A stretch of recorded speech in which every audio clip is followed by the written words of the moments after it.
Let's take a look at the front. And isn't it imposing? First thing you'll notice is, of course, the Maybach grille, which has these very long vertical slats. They taper towards the bottom. At the top, it's almost like an oar shape. Of course, it's a little bit plasticky, but it has to be. I mean, it has to meet pedestrian regulations for crash norms. If this was actually chrome and steel and metal, or, you know, it would probably shred the person it crashed into. But nevertheless, it looks really regal, almost like the Parthenon or the Pantheon. And how great is it to finally see the hood ornament back on a Mercedes SUV? I think it's a great combination. Of course, you do have the radar sensor for the adaptive cruise control, the advanced driver assistance systems right here in the middle. But I really like the spindle shape grille in the lower part of the bumper. Everything about this SUV is razzle-dazzle, and we start right here in the front. Of course, you do have the full LED multi-beam lights, which have a really nice look, almost a purple-blue indigo tinge. The GLS 600 is 2.1 meters wide, 5.2 meters long, and it weighs about 2.7 tons. I mean, this Maybach version. You get actually the Maybach wheels. Right now we do have the winter tires and the winter wheels here. They're still 22 inches. They still look really big and they fill the wheel arches really well. But the special wheels kind of mimic the design that we saw in the front grille. So these spokes will also have that oar-shaped design. But I think this looks really good. I mean, everything about this SUV is about opulence and extravagance. And we can start with the paint job. I mean, I think it's a beautiful dual-tone paint, but just the paint costs an extra 21,000 euros. That white Napa leather interior, 16,000 euros. And these are individually more expensive than my car.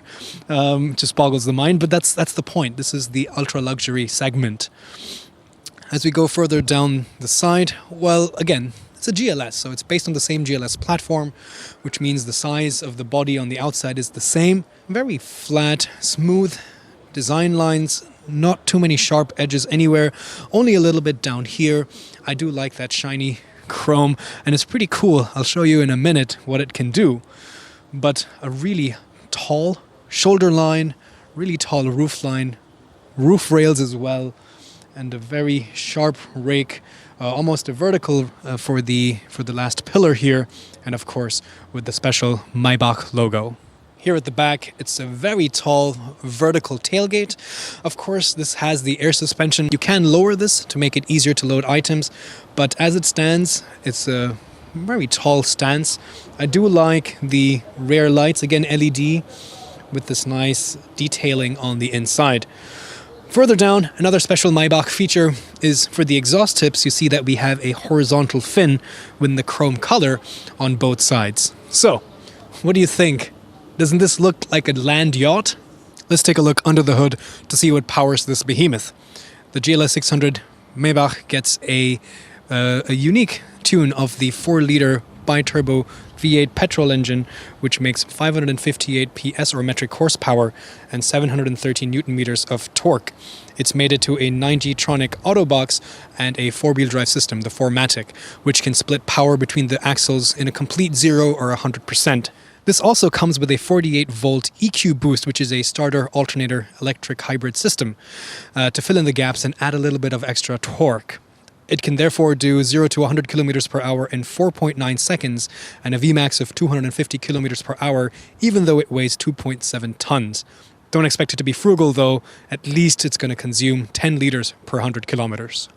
Now, of course, when you think of Maybach and air suspension, you remember the magic body control, wherein there's a scanner and a camera on the front, which scans the road surface up ahead and preemptively positions the suspension where it needs to be so that the body does not move at all. And in fact, we'll talk about this later on. There's a special Maybach mode which enhances luxury and comfort in the rear seats. But this is a GLS, and inherently it's supposed to be a little bit of an off-roader. And to do that, there's actually another function with the air suspension, which, well, makes the SUV dance like this. Now this might look funny, but the truth is this is very useful when you're going off-road and you're stuck in sand or snow or loose surfaces. You might have seen in other situations where people jump up and down on the bumper of their SUV, and this helps push the wheels down and helps get traction. And this, well, it does it automatically for you, and sitting inside, This is a lot of fun.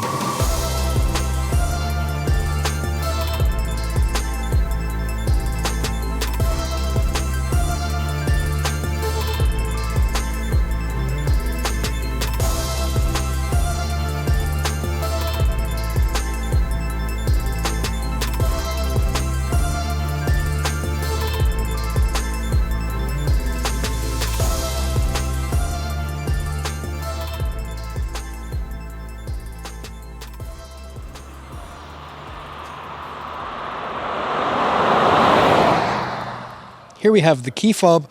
To be honest, it's a little bit underwhelming because this is the same key fob that you get even in an EQA. But you get the Mercedes-Benz logo on the front, the Maybach logo on the back. You can put it in your pocket, keyless entry, so you touch the door handle, it automatically opens. And then when you open the door, well, the running board sticks out. If the suspension is a little bit higher, it will kneel down for you. And getting inside then was super, super easy. Let's take a look at the door. Again, very large, very heavy door, double pane windows, lots and lots of extra sound deadening. But to be honest, the front part of the GLX 600 Maybach is still very much GLS only. The Maybach really starts in the backseat, and we'll come to that in a minute. Very plush materials on the top here. This is, of course, a leather option. In fact, this is the white Napa leather, which is a 16,000 euro option. Typical with Mercedes, all the seat controls are right here on the door panel. Heated, ventilated, massaging. You get the Burmester audio system as well. Large door pockets, and further down at the door sill you see the Maybach logo as well. Taking a look inside, wow, well, that white color just brings so much light and airiness into the cabin. Of course, not to forget that huge panoramic sunroof. We get, of course, two screens for the cockpit and the infotainment. There's a lot of wood on the inside, very evidently also right on the steering wheel. The seats have that brown piping. They also are perforated, so again, because of the ventilation, it really helps. Really soft and plush. Thick carpets as well. And if we look near the foot pedals, we also have the metal Maybach logos on the pedals. Getting inside is really easy. Again, thanks to this floorboard, you just ever so gracefully step into your yacht. And yeah, immediately you feel like you own the world. At least that's how I feel. And honestly, of course, the S-Class Maybach or the Maybach Pullman, based on the S-Class, that long limousine, are probably more conventionally considered luxury. But this taller seating position, I think, also very well complements the luxury, ultra-luxury segment. So, case in point here with this GLS 600. But again, most of this is very similar to the GLS 600. You get the dual screens for your instrumentation as well as the touchscreen, also controlled with a touchpad. Let's take a look at the steering wheel. Like I mentioned, this comes with the optional wood on the steering wheel, which I think is so nice. Of course, it's a bit smooth and glossy and not necessarily very grippy, but this is not a sports car. So I think it looks really regal. You have a lot of controls on the left-hand side to change settings on the virtual instruments as well as the head-up display. And on the right-hand side, you have controls for the main screen and your volume and phone. Also, this car comes with a lot of advanced driver assistance systems, which also you can control on the steering wheel itself. There's paddle shifters as well for the automatic transmission behind this. This being still a Mercedes, the gear selection is on the stock on the right. The main instruments are also highly configurable. First of all, you can change the entire look and feel of this by using the Styles and Displays menu. And of course, you have things like Sport, Progressive, but I think you really just want to keep it in the Classic, which is what really reflects and highlights this Maybach style. So let's keep it back there. But even within this menu, you still have options like, for example, in the middle, if you want to see consumption or you want to see other displays like the time or the speed. You can even change the display on the right-hand side to show something else like what level the suspension is in, and same thing for that on the left. So highly configurable to choose what you want, and I think it's something you'll play with in the first few days, but then kind of leave it in one way and then forget about it. A very large touchscreen in the middle, but of course if you don't want to use it as a touchscreen, there's a really nice trackpad in the bottom. You have options to connect your phone. The navigation is also really easy to understand. It's fairly slick and fast. There's radio, and of course you can set up the different type of massage that you want. And you also have a lot of nice ambient lighting, which you can select here as well. For the color and the brightness as well can be changed. There's also app connectivity with your smartphone using Android Auto or Apple CarPlay, which is always easy to use. And yes, generally, very nice system. It's still not the new MBUX that we see, but I like this, and it really is complemented with that trackpad, so you don't have to always use the touchscreen. In true Mercedes fashion, we have the vents located right here. In this case, they're 4. They're very quadrangular. Further down, always I love to see physical buttons and toggles and switches for the climate menu, which is really easy to use.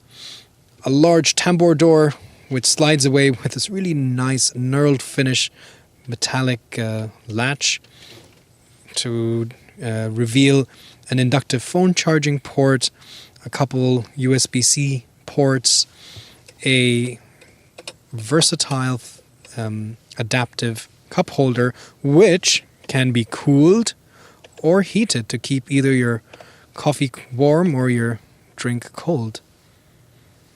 As we move further up here, this is the main trackpad that I said it's very easy to use. It gives you a haptic feedback, a little vibration. There's a clicking sound. You can press it down for the home or to go back, things like that. You have the drive mode selector toggle here, volume roller, which again, very nice knurled finish, and shortcut buttons for your other functions like the parking camera, navigation, and so on. Beautiful Maybach knob here to rest your palm while you make the controls, and some more further controls for the traction control, the suspension are also located right here. A very plush center armrest, which is not adjustable, but you press this button and it opens to reveal a large cubby hole with a couple more USB-C ports. Oh boy, now I'm super excited to check this out. Of course, the minute you open the back door, even the floorboards extend, and it's a very inviting large entrance. And that's also because, yes, this is the same GLS platform, but the GLS, let's remember, is also a 3-row configuration. So instead of having 3 rows, they have moved the second row further back, and now you have just these 2 business class, kind of first class lounge seating here. So there's a lot more space between the front row and the second row, or the front and the back seats in this case, because there is no third row. Again, plenty of sound deadening everywhere. Anyway, enough chit chat. Let's get inside. Wow. I'm going to move this pillow ever so slightly, ever so carefully over there so I can get more comfortable here. Large resounding thud as the door closes. I'm completely cocooned right now. I can, of course, lower these blinds. I can also, of course, open this large panoramic sunroof to let in a lot of light. This light-colored roof liner, it is in leather, unfortunately, which is not very eco-friendly. But this color, at least, brings so much more airiness into the cabin. Even the top here and along the speakers here, there's more ambient lighting. The ambient lighting is also here on the front seat, along the side of the doors, and even around me, around the back here. So it's really cocooning me. When they say ambient lighting, it is very ambient because it's everywhere. But check this out. There's a button here. I press it once. The front seat moves away. My seat gets reclined. The footrest raises. I don't want to dirty these 16,000 euro seats, so I'm going to keep my shoes away from them. But it goes up, and now I definitely feel like I own the world. There is no doubt in my mind at this moment. Again, I can retract everything back with a simple push of this button over here. The poor passenger over there, probably squished, but who cares? A lot of useful features here as well. Of course, you can see there's a large tablet. I can push this button because, of course, why would you lift a tablet? I mean, there's a button here to lift it for you. Then you can use this. This controls a lot of things here in the back seat. For example, the climate control, because I'm too lazy to reach down there to change the climate. This obviously has 4 zones, so each passenger gets their own completely independent air conditioning climate zone. There's a lot of other things I can set, like, for example, the navigation itself, or change the menus. Of course, I have 2 large screens here as well, touch screens as well to watch media. And down here, I have a inductive phone charging port. I have a couple USB-C ports on either side. If I move this door away, there's a couple beverage holders. Also, special holders here for the champagne flutes, which come with this car, which you can, they will be clamped down here automatically. And then, of course, with a simple push, that door closes itself. Down here, there are 2 very gorgeous, well-engineered, well-machined trays with anti-slip grip material, also rubber along the edges to make sure that your laptop doesn't slide away. But just look at the quality of this metal, probably aluminium it feels like. Everything is damped and then it clicks. There's a nice click between these different stages, and then it gets tucked away. More storage, a 230 volt power outlet as well, which is useful. And, of course, let's not forget, I own the world now. So every now and then I want to have some champagne to celebrate. So you can open this down. There would be 2 champagne flutes over here, and you have your own refrigerator back there to keep, the best bottle, the most expensive bottle of champagne. Of course, you can even choose how much you want it to be cool. There's so many settings. But the funny thing, which, I gotta hand it to them, is if you look down here, there are ISOFIX points. So yes, you can put child seats in both of these seats here. Let's take a look in the boot. Automatic tailgate, obviously. You're looking at 520 liters of capacity, minus a few because of the refrigerator. Because of the air suspension, you can also use the switch here to lower the height of this floor and raise it again so that you can load and then unload easily. You also have a 12-volt power socket. But a very important thing to keep in mind is this entire section here is fixed. The seats don't fold, and you cannot remove or move this. And that's because in a usual car, there's a lot of sound that comes from the rear. And because of this open space here, it creates a lot of noise in the cabin. This is where a lot of the noise comes in from. And of course, being a Maybach and being luxury, it's all about having a quiet interior. All that sound deadening, a lot of it has gone into this solid piece here. And even this is very thick, and a lot of sound deadening here. A lot of sound deadening along this as well. So yes, you lose some space, especially with this, and you can't fold the seats down. But because of the large GLS platform and the lack of any third row of seats, you can still fit quite a lot of suitcases here in the back.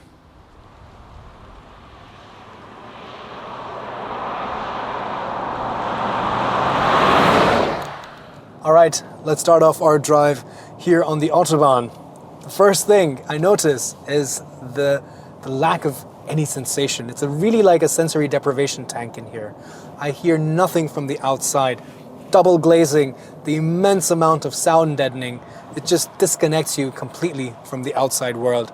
Even this big engine is barely audible. It's barely ticking over at just over 1,000 RPM, just wafting along effortlessly.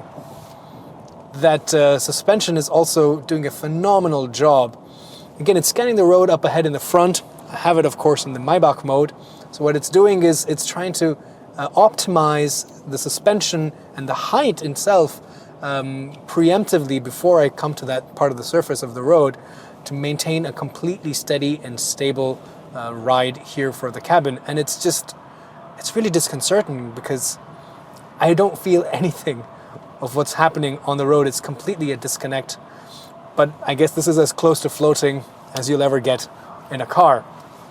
The steering is also very vague in this kind of mode, but again, this is not supposed to be sporty. It's just giving you a very gentle feedback of what the tires are doing, but again, it's just incredibly quiet. You also have a lot of advanced driver assistance systems.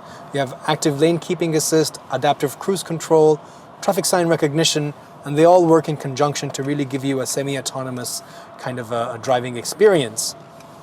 You also have something called pre-safe, wherein the car will sense if you're about to have a collision or an accident, which is completely unavoidable, and will, again, preemptively tighten the seat belts. If you're lying down in the reclined position in the rear seat, it has special airbags that it will pre-deploy, and basically it just kind of, like the word says, pre-safe. It senses if you're about to have a collision and prepares for that. I also really like the navigation because you have the augmented reality here on the screen, so it shows you the turns that are coming up displayed directly onto your the screen here, so you can kind of make very quick decisions and know exactly which road that you have to turn into.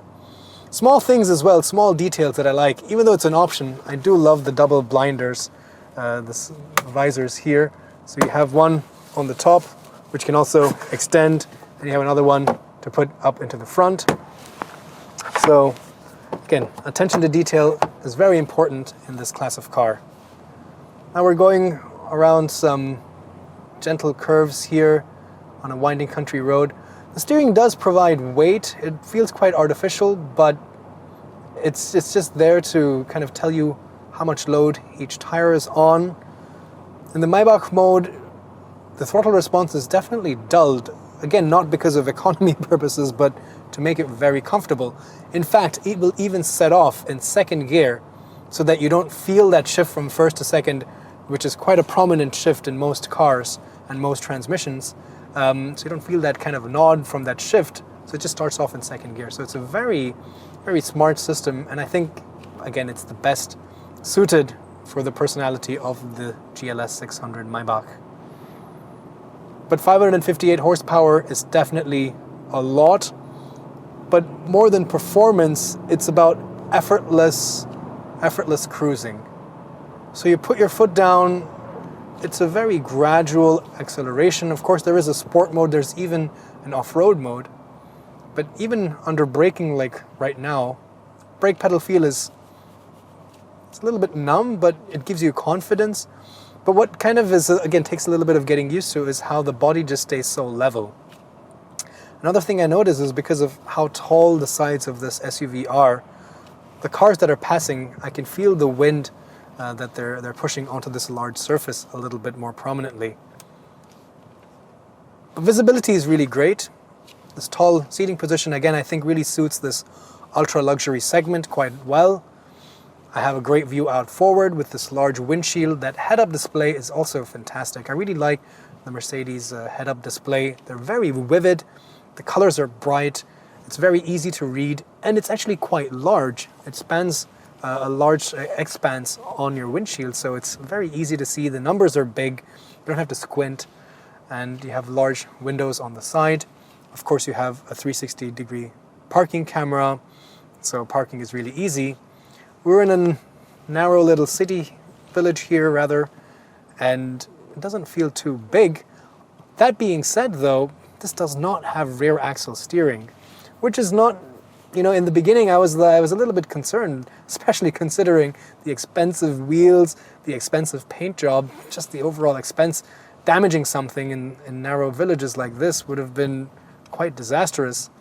But to be honest, the front wheels turn, the steering angle is really significant, as is the case with most Mercedes cars. So it doesn't really, I'm not really missing that rear axle steering at the moment. You have to be careful in park garages because of course you can't swing the back around. But otherwise, it just is so effortless.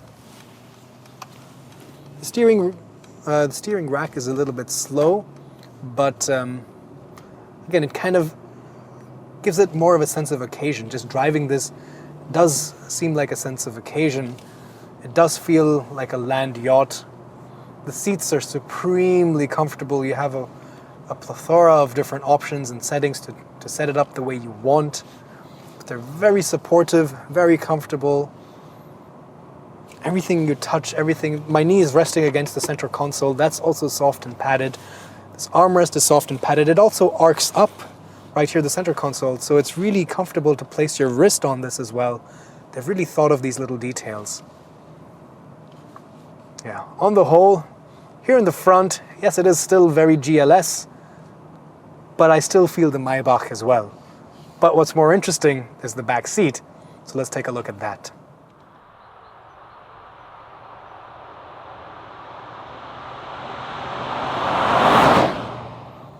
All right, to help me understand how it's like there in the back seat, I got my buddy Jonas sitting in the back seat. So Jonas, first thing, there's a button on your right side on the door which has a reclined symbol on it. Press that and see what happens. Yeah, I can also see the seat here moving forward. Also on the right door, there's a little switch to raise the window shade. You can go ahead and try that as well if you would like. There you go. So, Jonas, do you feel like you're the owner of the world? Yeah, now I'm the owner of the world.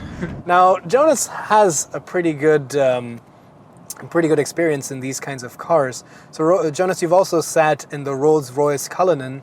So, compared to that, let's start off with the sound insulation. So, we spoke about how much of sound deadening has gone into pretty much every aspect of the Maybach. How does this compare, in your opinion, with the Cullinan?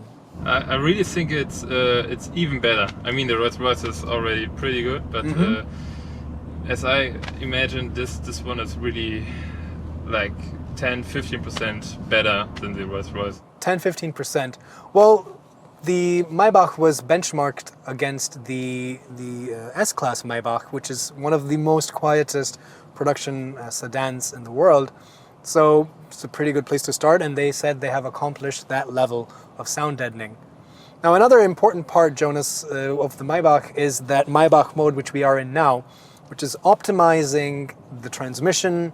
Like I said, it starts off in second gear, as well as the air suspension for the back seat. So not even me, it's for you. I'm your chauffeur today.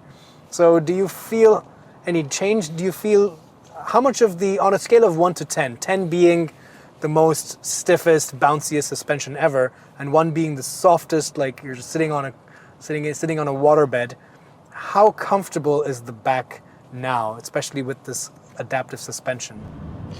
Yeah, it's definitely 1 to 2, so it's super comfortable, and the example is pretty good. It really feels like a waterbed. It's really like floating, like really big waves.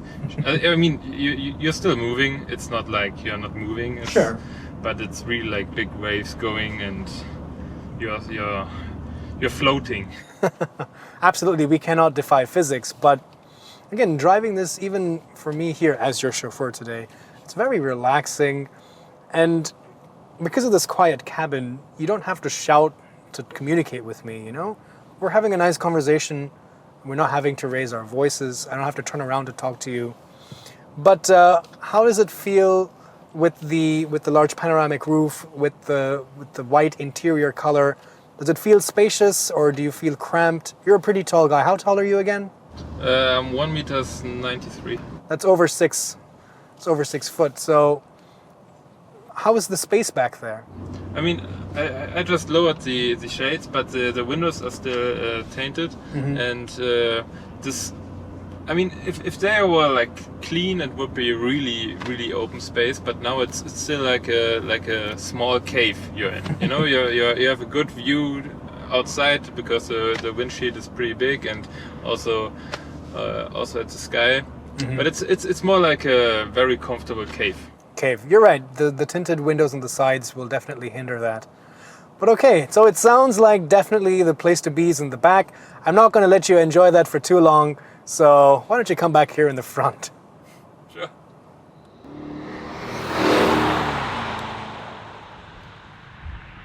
Let's summarize today's episode of the Mercedes-Maybach GLS 600.